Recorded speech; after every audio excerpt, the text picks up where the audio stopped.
2023-এ ভারতীয় জাতীয় কংগ্রেসের সবচেয়ে বড় ভুল এটাই ছিল যে সিপিএম এর সঙ্গে জোট করা। এটাই ধারণা বিধায়ক বীরজিৎ সিনহার। অলি জোট করতে চান নাই, তারপরেও সুদীপ এবং আশিস ওনাদের কারণেই জোট করতে হয়েছে। কারণ উনি চেয়েছিলেন 25টা বছর সিপিএম এর সঙ্গে লড়েছেন এবং শত্রুকে কখনো উনি বন্ধু হিসেবে মেনে নেননি। তার এই কারণে উনি এ রাজ্যে অনেক কংগ্রেস কর্মী বিজেপিতে গিয়েছিল। তার কারণ শুধু একটাই, কারণ সিপিএম এর সঙ্গে জোট করার জন্য। কিন্তু 2028 সালে এটা আর হবে না। কারণ উনি যদি দায়িত্ব পেয়ে থাকেন তাহলে রাজনীতির মহলে একটাই গুঞ্জন, বীরজিৎ সিনহা সিপিএম এর সঙ্গে জোট করবে না। প্রয়োজনে মহারাজা প্রদ্যুৎ কিশোর মাণিক্য ওনাকে একটি সম্মান দিয়ে হলেও, ওনাকে ত্রিপুরার সিএম এর আসনেও দিয়ে হলেও ওনাকে কংগ্রেসের জোটে উনি সামিল করাবেন।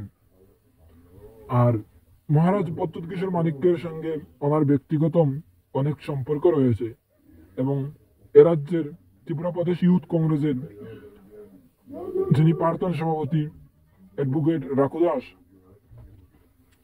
ওনার একটি ভালো সম্পর্ক রয়েছে মহারাজ প্রদ্যুৎ কিশোর মাণিক্যের সঙ্গে। আর এটাই 2028 সালে রাজনীতি মহলে গুঞ্জন শোনা যাচ্ছে যে বীরজিৎ সিনহার নেতৃত্বে প্রদ্যুৎ বাবু উনি কংগ্রেসের সঙ্গে জোট হবেন এবং এ রাজ্যে বিজেপি এবং সিপিএম বিসর্জন দিয়ে বলে এ রাজ্যে কংগ্রেস নতুন একটি সরকার হতে চলেছে। এটাই 2028 সালের বীরজিৎ সিনহার স্বপ্ন। এখন দেখা যাক বীরজিৎ সিনহার ধারণা এবং স্বপ্ন কতটুকু সফল হয়।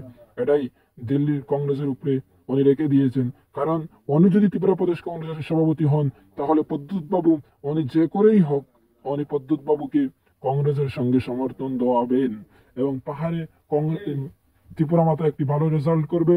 আর এডিসির ভোটের পরেই 2028 সালে যে বিধানসভা হবে এটার মধ্যে ভারতীয় জাতীয় কংগ্রেসের ভালো ফলাফলের ধারণে ত্রিপুরা মাতা এবং ভারতীয় জাতীয় কংগ্রেসের জোটের সরকার হতে চলেছে রাজ্যে।